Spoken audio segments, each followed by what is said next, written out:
আসসালামু আলাইকুম। সবাইকে আরও একবার স্বাগত জানিয়ে আজকের রেসিপি শুরু করছি। আজকে খুব সহজভাবে ব্যানানা চকলেট কেক রেসিপিটা শেয়ার করছি, যেটা বানাতে কোনো রকম ওভেন, বিটার, ব্লেন্ডার কোনো কিছুর প্রয়োজন হবে না। খুব সহজেই চুলায় বানিয়ে নিতে পারবেন।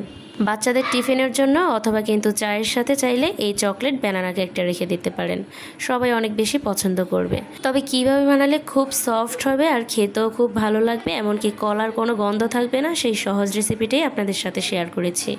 আশা করছি আমার আজকের রেসিপিটাও আপনাদের কাছে ভালো লাগবে। তবে চলুন রেসিপিটা শুরু করি। প্রথমে আমি এখানে 2টা পাকা কলা নিয়ে নিয়েছি আর এর মধ্যে দিয়ে দিচ্ছি 2টা রুম টেম্পারেচারে থাকা ডিম। যদি ডিম ফ্রিজে থাকে তাহলে অবশ্যই 1 ঘন্টা আগে নামিয়ে রেখে দিবেন। রুম টেম্পারেচারে থাকা ডিমটা ব্যবহার করতে হবে। এরপর আমি একটা কাঁটা চামচ দিয়ে খুব ভালোভাবে কলাটা ম্যাশ করে নিচ্ছি। ডিমের সাথে খুব ভালো করে মিশিয়ে নিতে হবে। এই কাজটা অবশ্যই একটু সময় নিয়ে করতে হবে। কাঁটা চামচ দিয়ে ভালো করে মিশিয়ে নেওয়ার পরে কলাটা দেখবেন একটা পর্যায়ে গিয়ে গলে যাবে। এরপর আমি এখানে দিয়ে দিচ্ছি 1/2 কাপ পরিমাণে চিনি। চিনিটা দেওয়ার পরে আবারও খুব ভালোভাবে কাঁটা চামচ দিয়ে বিট করে নিচ্ছি। চিনিটা গলে যাওয়া পর্যন্ত ভালো করে বিট করে নিতে হবে, কারণ চিনিটা যত ভালোভাবে গলে যাবে ডিমের ফোমটাও খুব সুন্দর হবে আর কেকটাও খুব ভালো হবে। আমি প্রায় 8 থেকে 10 মিনিটের মতো বিট করে নিয়েছি। চিনিটা খুব ভালোভাবে কলা আর ডিমের সাথে মিশিয়ে নিয়েছি আর এই পর্যায়ে আমার ফোমটাও খুব সুন্দর মতো রেডি হয়ে গিয়েছে। আর দেখেই হয়তো বুঝতে পেরেছেন কলাটা খুব ভালোভাবে ডিম আর চিনির সাথে মিশে গিয়েছে। এখন আমি দিয়ে দিচ্ছি 1/3 কাপ পরিমাণে রান্নার রেগুলার তেলটা। এরপর এই তেল, ডিম, চিনি আর কলার মিশ্রণের সাথে খুব ভালো করে আবারও মিশিয়ে নিতে হবে। আমি এখানে পরিমাপটা আবারও বলে দিচ্ছি। আমি 1/2 কাপ পরিমাণে চিনি ব্যবহার করেছি আর 1/3 কাপ পরিমাণে সয়াবিন তেলটা ব্যবহার করেছি আর এগুলো খুব ভালো করে মিশিয়ে নিয়েছি। এরপর যে আমি দেখিয়ে দিচ্ছি ব্যাটারটা ঠিক কেমন হয়েছে। যখন সব কিছু খুব ভালোভাবে মিশিয়ে নেওয়া হয়ে যাবে তখন আমি একটা অন্য বড় বলে ট্রান্সফার করে নিচ্ছি, যেহেতু শুকনো উপকরণগুলো মিশিয়ে নিব। একটা ছাঁকনি নিয়ে নিয়েছি আর এর মধ্যে দিয়ে দিচ্ছি 1 কাপ আর 1/4 কাপ পরিমাণে ময়দা আর 1/4 কাপ পরিমাণে দিয়ে দিচ্ছি কোকো পাউডার। 1 চামচ দিয়ে দিচ্ছি বেকিং পাউডার আর 1/4 চামচ দিয়ে দিচ্ছি বেকিং সোডা। এখন এই সবগুলো উপকরণ খুব ভালোভাবে চেলে নিচ্ছি, যাতে করে ভিতরে কোনো লাম্পস না থাকে। আমি এখানে মেজারমেন্ট কাপের 1 কাপ আর 1/4 কাপ পরিমাণে ময়দা ব্যবহার করেছি। আর চেষ্টা করবেন অবশ্যই ভালো ব্র্যান্ডের একটা কোকো পাউডার ব্যবহার করতে, এতে করে কেকের টেস্টটা খুবই ভালো আসবে। আমি এখানে ক্যাডবেরির কোকো পাউডারটা ব্যবহার করেছি। এখন একটা হ্যান্ড হুইস্কের সাহায্যে শুকনো উপকরণগুলো ভালো করে মিশিয়ে নিচ্ছি। এরপর যে আমি এখানে 1/2 কাপ পরিমাণে দুধ ব্যবহার করছি। এই দুধটা চাইলে গরুর দুধও জাল করে নিতে পারেন, আবার চাইলে গুঁড়ো দুধটাও মিশিয়ে ব্যবহার করতে পারেন। 1/2 চামচ দিয়ে দিয়েছি ভ্যানিলা এসেন্স, এতে করে কলা আর ডিমের গন্ধটা থাকবে না, সুন্দর একটা গ্রান আসবে। এরপর এই সবগুলো উপকরণ খুব ভালো করে মিশিয়ে নিচ্ছি। যতক্ষণ না পর্যন্ত স্মুথ একটা ব্যাটার হচ্ছে ততক্ষণ ভালো করে মিশিয়ে নিতে হবে। এরপর যে আমি স্বাদ মতো লবণ দিয়ে দিচ্ছি, খুবই অল্প পরিমাণ লবণ ব্যবহার করেছি। শুকনো উপকরণগুলো খুব ভালো করে মিশিয়ে নেওয়া হয়ে গেলে এখানে আমি কিছু চকলেট দিয়ে দিচ্ছি।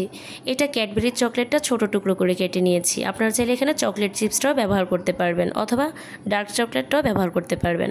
চেষ্টা করবেন প্রত্যেকটা পরিমাপ ঠিকঠাক মতো ব্যবহার করতে আর ব্যাটারটা খুব পারফেক্ট বানিয়ে নিতে, কারণ ব্যাটারটা যতটা পারফেক্ট হবে আপনার কেকটাও তত বেশি ময়েস্ট হবে, খেতেও অনেক বেশি ভালো লাগবে। এখন একটা 7 ইঞ্চির মোল্ড নিয়ে নিয়েছি আর এটার মধ্যে তেল ব্রাশ করে দিচ্ছি। এরপর এখানে একটা কাগজ বিছিয়ে দিচ্ছি। এখানে চাইলে বেকিং পেপারটাও ব্যবহার করতে পারেন অথবা লেখালেখির কাগজটাও সাইজ মতো কেটে দিয়ে তেল ব্রাশ করে নিতে পারবেন, অথবা চাইলে এখানে রাউন্ড শেপের মোল্ডও ব্যবহার করতে পারবেন। এরপর সম্পূর্ণ ব্যাটারটা আমি কেকের মোল্ডে ঢেলে দিচ্ছি। ব্যাটারটা আমি সব দিকে সমানভাবে ঢেলে দিচ্ছি। এরপর একটু হালকা হাতে ট্যাপ ট্যাপ করে নিতে হবে, যাতে করে ভিতরে যে কোনো বাতাস থাকলে বের হয়ে যায় আর কেকটা ভিতর থেকে অনেক বেশি স্মুথ হয়। তারপরে আমি আবারও কিছু চকলেট ছোট টুকরো করে উপরে দিয়ে দিচ্ছি।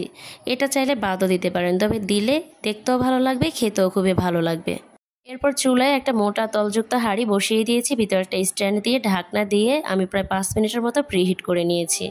এরপর কেকের মোল্ডটা বসিয়ে দিয়ে ঢাকনা দিয়ে দিচ্ছি। আপনারা যেই পাত্রতে কেকটা বেক করেন না কেন আগের থেকে অবশ্যই প্রিহিট করে নেবেন।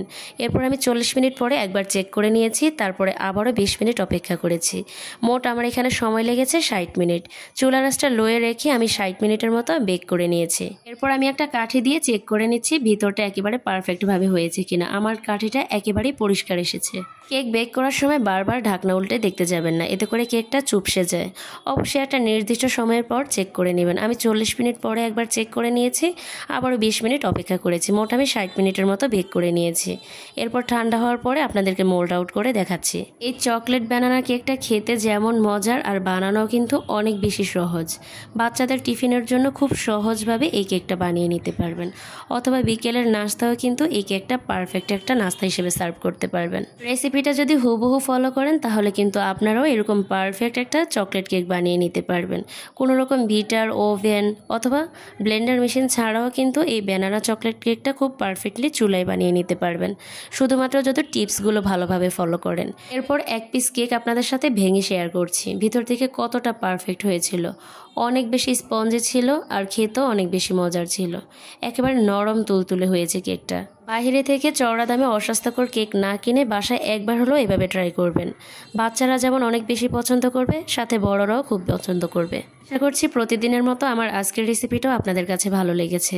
আর ভালো লাগলে অবশ্যই একটা লাইক দিয়ে কমেন্ট করে জানাবেন, আর আপনাদের ফ্রেন্ডস অ্যান্ড ফ্যামিলির মধ্যে শেয়ার করে রেখে দিবেন। আর আমার চ্যানেলটা সাবস্ক্রাইব করে সাথেই থাকবেন।